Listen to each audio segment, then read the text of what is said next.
നിങ്ങളുടെ ഇഷ്ട പരമ്പരകൾ എക്സ്ക്ലൂസീവായി സൺ നെക്സ്റ്റ് ആപ്പിലൂടെ തികച്ചും ഫ്രീ ആയി ഇപ്പോഴേ ആപ്പ് ഡൗൺലോഡ് ചെയ്യൂ. ഈ അവസ്ഥയൊക്കെ മാറും.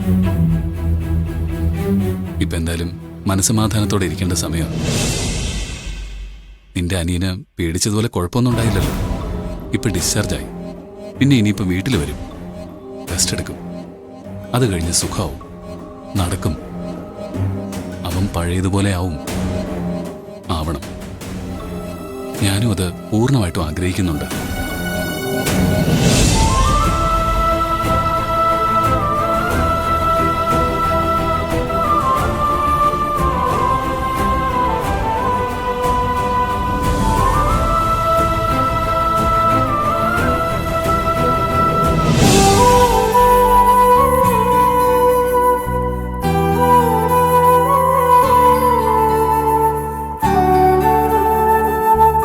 ദിവസത്തേക്ക് കാലൊട്ടും അനക്കരുതെന്നാ ഡോക്ടർ പറഞ്ഞിരിക്കുന്നത്.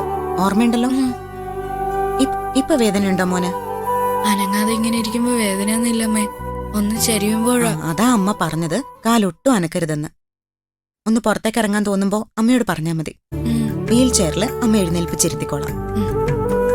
ഒരുപാട് നാള് കഴിഞ്ഞിട്ട് സ്കൂളിൽ പോവാൻ പറ്റൂ അല്ലേ അമ്മേ? ഒരുപാടൊന്നും കഴിയണ്ട. ഡോക്ടർ പ്രത്യേകം പറഞ്ഞതാ, അനങ്ങാതെ കുറച്ചു ദിവസം കിടക്കുമ്പോ പെട്ടെന്നെല്ലാം ശരിയായിക്കോളൂ എന്ന്. സുഖമായി കഴിഞ്ഞിട്ടേ ഒരുപാട് സ്ഥലത്തൊക്കെ പോകാനുള്ളതാ നമുക്ക്. അമ്മ എത്രയാ വഴിപാടുകൾ നിറഞ്ഞിരിക്കുന്നറിയോ? അമ്മയുടെ പ്രാർത്ഥനയുടെ ഫലമൊന്നും അല്ല.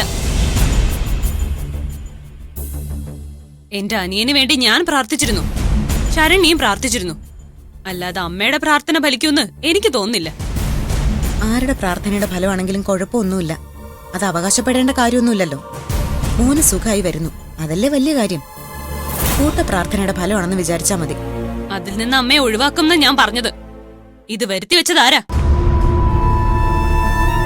എക്സ്പെരിമെന്റ് ചെയ്യുമ്പോ ഇവന്റെ ശ്രദ്ധ മാറാനുള്ള കാരണം എന്താ? അപ്പൊ ഇത് അമ്മ ചെയ്ത കർമ്മഫലമാ. അതിന് അമ്മ തന്നെ പ്രാർത്ഥിച്ചിട്ട് എന്താ കാര്യം? മോൻ ഹോസ്പിറ്റലിലായതിനു ശേഷം പലവട്ടം നീ ഇത് തന്നെ പറഞ്ഞ എന്നെ കുറ്റപ്പെടുത്തുന്നത്. ആയിക്കോളൂ. എനിക്കിപ്പോ അതിനൊന്നും മറുപടി പറയാനില്ല. ഇല്ലാഞ്ഞിട്ടല്ല കേട്ടോ, പറഞ്ഞൊരു വഴക്കുണ്ടാക്കാൻ വയ്യാഞ്ഞിട്ടാ. എന്റെ മനസ്സിലിപ്പോ മോൻ എഴുന്നേറ്റ് നടക്കണോന്നൊരു ചിന്ത മാത്രമേ ഉള്ളൂ. മറ്റൊന്നും പറഞ്ഞ് വെറുതെ വഴക്കിന് വരണ്ട. ഞാനെന്തിനു വഴക്ക് കൂടണം? ഇനി അഥവാ ഞാൻ വഴക്ക് കൂടിയ അമ്മയ്ക്കെന്താ? സ്നേഹിക്കാനും സംരക്ഷിക്കാനും ഒക്കെ പുതിയ ആൾക്കാരുണ്ടല്ലോ. എന്താ നീരജ ഇത്? നടന്നതൊക്കെ നിനക്കറിഞ്ഞൂടെ? നിനക്ക് നല്ല എല്ലാവർക്കും അറിയാം. കേട്ടുകെട്ടിപ്പം എനിക്കിത് വലിയൊരു കാര്യമല്ലാണ്ടായി. എന്നെ കുറിച്ച് നീ ഇത്രയ്ക്കൊന്നും ആലോചിച്ച് കൂട്ടണ്ട.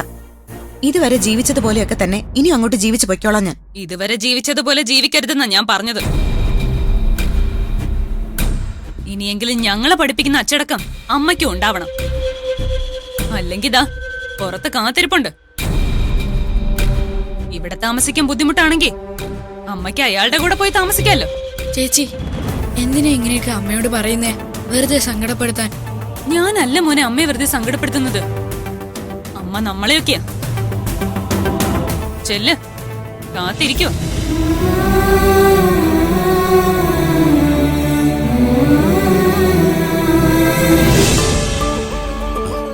എന്നാ പിന്നെ നന്ദിത യാത്രയില്ല. പിന്നെ മോന്റെ കാല് അനങ്ങാതെ 2 ദിവസം നോക്കണം. ഡോക്ടർ പറഞ്ഞല്ലോ, ഓർമ്മയുണ്ടല്ലോ? മോന്റെ കാര്യങ്ങളിൽ ഒരു കുറവും വരില്ല. അച്ഛനിവിടെ ഉണ്ടല്ലോ, അവരാണ് കൂട്ടുകാര്. അച്ഛൻ നോക്കിക്കോളൂ. അത് പിന്നെ പ്രത്യേകം പറയണോ? എനിക്ക് അവൻ കഴിഞ്ഞേ ഉള്ളൂ, മറ്റെന്തും. എന്നാ പിന്നെ ഞങ്ങൾ ഇറങ്ങട്ടെ. നന്ദി പറയരുതെന്ന് സാറ് പറഞ്ഞു, അതുകൊണ്ട് ഞാൻ പറയുന്നില്ല. പക്ഷെ ഇതുപോലെ എന്നെ സഹായിച്ച മറ്റൊരാളില്ല. ഇനിയിപ്പോ ഉണ്ടാവുമെന്നും സംശയമാണ്. അത്രയ്ക്ക് കടപ്പെട്ടിരിക്കുക. ഞാൻ മാത്രല്ല, ഈ കുടുംബം മുഴുവനും. ഞാനൊരു കാരണമായി, അങ്ങനെ വിചാരിച്ച മതി. മോളെ പോവാം. നിക്കച്ച, ഞാൻ അലോകേട്ടനോട് പോവാന്ന് പറഞ്ഞിട്ട് വരാമേ.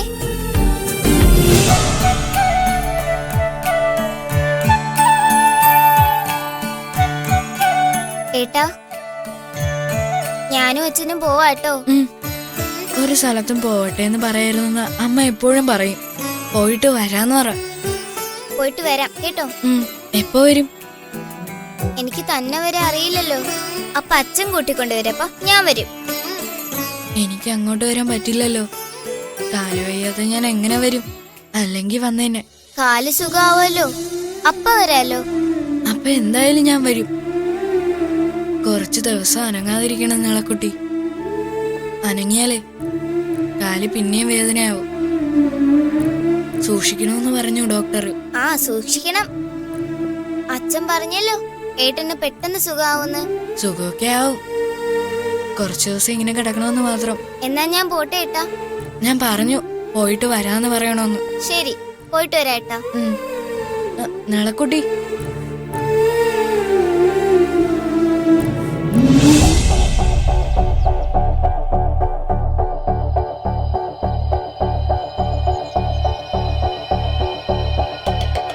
ഒന്നിനു പിറകെ ഒന്നായിട്ട് ഓരോരോ പ്രശ്നങ്ങളാ ശിവദാസ്. ഏതോ ഒരു കമ്പനിയുമായിട്ട് കരാർ ഒപ്പിടാൻ തീരുമാനിച്ചതും ശിവദാസ് അതിനെല്ലാം റെഡിയാക്കിയെന്നും പറഞ്ഞ് ഇവിടെ നിന്ന് ഇറങ്ങിയതാ. വല്ലാത്തൊരു പ്രതീക്ഷയായിരുന്നു എനിക്ക്. പക്ഷേ നമ്മൾ വിചാരിച്ച പോലെ അല്ലല്ലോ നടന്നത്. നഷ്ടപ്പെട്ടതിനെ കുറിച്ച് ഇനി പറഞ്ഞിട്ട് കാര്യമൊന്നുമില്ലല്ലോ. നന്ദതോടും ഞാനത് പറഞ്ഞു. ശത്രുക്കൾ ഒരുക്കിയ കെണിയിൽ ഒരിക്കൽ വീണതാ. എന്ന് വെച്ചാൽ ജീവിതകാലം മുഴുവൻ ആ കെണിയിൽ കിടക്കാൻ പറ്റുമോ? നമ്മൾ എന്താണെന്ന് നമ്മൾ തെളിയിച്ചു കൊടുക്കണം. ഞാനും അങ്ങനെ പ്രാക്ടിക്കലായിട്ടാണ് ചിന്തിക്കുന്നത്. പക്ഷേ ശിവദാസ്, നന്ദിത ഒരു പെണ്ണല്ലേ. അവൾ ഈ സമൂഹത്തിൽ നിന്ന് ആരൊക്കെ എന്തൊക്കെ പറഞ്ഞാലും പിടിച്ചു നിന്നു. പക്ഷേ വീടിനകത്ത് നിന്നും കുറ്റപ്പെടുത്തലുകളല്ലേ. എനിക്കവളെ മനസ്സിലാവും. ഭാഗ്യനാഥൻ താലി കെട്ടി കൊണ്ടുവന്ന കാലം മുതൽ എനിക്കവളെ അറിയാം. തെറ്റ് ചെയ്യില്ല, തെറ്റ് ചെയ്യാൻ കഴിയില്ല അവൾക്ക്. ഒരാളെങ്കിലും നന്ദിതയെ മനസ്സിലാക്കുന്നുണ്ടല്ലോ, അതൊരു വലിയ കാര്യമാണ്. അതുപോലെ തന്നെ എന്നെ ഒന്ന് മനസ്സിലാക്കണം. ഞാൻ ഈ കുടുംബത്തോട് ഒരു തെറ്റും ചെയ്തിട്ടില്ല. സഹായിക്കാൻ ശ്രമിച്ചു ഒരുപാട്. അപ്പോഴാ ശത്രുക്കളൊക്കെ ഉണ്ടായത്. ഇപ്പോഴും ഇവിടെ കുട്ടികളെ വിളിക്കുന്ന പോലെ ഞാനും മുത്തശ്ശാന്നല്ലേ വിളിക്കുന്നത്. അതെന്തുകൊണ്ടാണെന്നറിയോ? എനിക്ക് അങ്ങനൊക്കെ ജീവിക്കാൻ ഇഷ്ടം. എനിക്ക് മനസ്സിലാവും ശിവദാസ്. തന്റെയും നന്ദിതയുടെയും മനസ്സ് മനസ്സിലാക്കാൻ എനിക്ക് കഴിയും. ഞാൻ അവളോട് പറഞ്ഞിട്ടുണ്ട്, മനസാക്ഷിക്ക് ശരിയെന്ന് തോന്നുന്ന കാര്യങ്ങൾ ചെയ്യുമ്പോ അതിനാരെയും പേടിക്കണ്ടെന്ന്. പിന്നെ എന്ത് കാര്യത്തിനും ഞാൻ കൂടെ ഉണ്ടാവുമെന്ന് ആ ഒരു ധൈര്യം കൊടുക്കാനേ എനിക്ക് കഴിയും. എത്ര വർഷങ്ങളായി നന്ദിത ഈ കുടുംബത്തിന് വേണ്ടി ഓടി നടക്കുന്നു. ഒന്ന് രക്ഷപ്പെട്ട് കണ്ടിട്ട് കണ്ണടച്ചാ മതിയായിരുന്നു എനിക്ക്. കഴിഞ്ഞു പോയത് പോട്ടെ മുത്തച്ഛ. ഇനി വരുന്ന നാളുകളെ കുറിച്ച് ചിന്തിക്കാം. ആ കമ്പനിയുമായിട്ടുള്ള എഗ്രിമെന്റ് സൈൻ ചെയ്യാൻ പറ്റിയില്ലെന്നേ ഉള്ളൂ. ഞാനത് വീണ്ടും ട്രൈ ചെയ്യുന്നുണ്ട്. ടാലന്റ് നമ്മുടെ കയ്യിലുണ്ട്, അതാണ് പ്രധാനം. അത് ചെയ്യുന്ന ഡിസൈനുകളെല്ലാം കമ്പനിയിൽ ചർച്ചാ വിഷയമായിട്ടുമുണ്ട്. ഒരിക്കൽ കൂടി അവർ വന്നാൽ അത്ഭുതപ്പെടാനൊന്നുമില്ല. നമുക്ക് നോക്കാം. നേരത്തെ പറഞ്ഞ പോലെ എനിക്ക് കുടുംബം എന്ന് പറയാനൊന്നുമില്ല എന്റെ മോളല്ലാതെ. അതുകൊണ്ട് ഇതും എന്റെ കുടുംബമായിട്ട് തന്നെയാണ് ഞാൻ കരുതുന്നത്. കുടുംബമായിട്ട് കരുതുന്നതൊക്കെ നല്ലതാ. വലിയ ബിസിനസ്സുകൾ അമ്മയെ കൊണ്ട് ചെയ്യിപ്പിക്കുന്നതും നല്ലതാ. പക്ഷെ കച്ചവടം കുടുംബം ഒന്നും പറഞ്ഞ് എപ്പോഴും ഇങ്ങോട്ട് കയറി വരരുത്. അത് നീയാണോ തീരുമാനിക്കുന്നത്? ഇവിടെ വേറെ ആൾക്കാരില്ലേ? മുത്തശ്ശ, ആരുണ്ടെങ്കിലും ഇതെന്റെ അമ്മയായിട്ട് ബന്ധപ്പെട്ട കാര്യങ്ങളാ.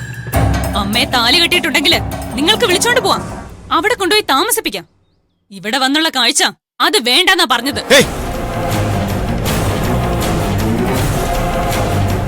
മോളെ, അഹങ്കാരത്തോടെ നീ എന്നോട് പലവട്ടം സംസാരിച്ചിട്ടുണ്ട്.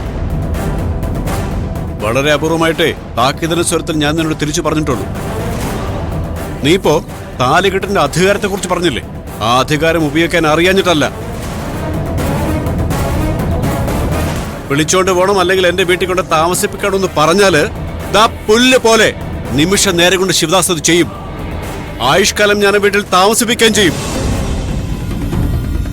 പക്ഷേ നിന്റെ അമ്മയുടെ മനസ്സിന്റെ നേര്, അതിന്റെ മുമ്പില് എനിക്കങ്ങനെ ഒരു അധികാരം എടുക്കാൻ പറ്റില്ല.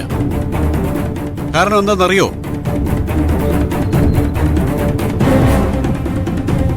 ചുറ്റും വളഞ്ഞു നിൽക്കുന്ന ആളുകളുടെ ഇടയിൽ ഗതികെട്ട് കെട്ടിയതാ താലി. അല്ലാതെ നന്ദിത ഒരിക്കലും താലി കെട്ടാൻ തലകുലിച്ച് തന്നിട്ടുമില്ല. ഞങ്ങൾ രണ്ടുപേരും അങ്ങനെ വിചാരിച്ചിട്ടുമില്ല.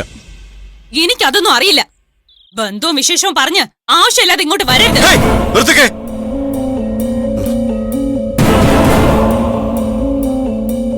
മുത്തശ്ശ, ഞാൻ അനുവാദം കൂടാതെ സംസാരിക്കുക. മുതിർന്നവരുടെ മുമ്പിൽ വെച്ച് ഞാനിതുവരെ ഇങ്ങനെ സംസാരിച്ചിട്ടില്ല. ദേ, നിന്നെക്കാളേ ഒരുപാട് ഓണം ഉണ്ടിട്ടുള്ളതാ ഞാന്. ഇതുപോലെ ഇഷ്ടംപോലെ പിള്ളേരെ കണ്ടിട്ടുമുണ്ട്. സംസ്കാരം, ആ വാക്കിന് ഒരുപാട് അർത്ഥം കൊടുത്തിട്ടുള്ള ഒരാളാണ് ഈ ശിവദാസ്.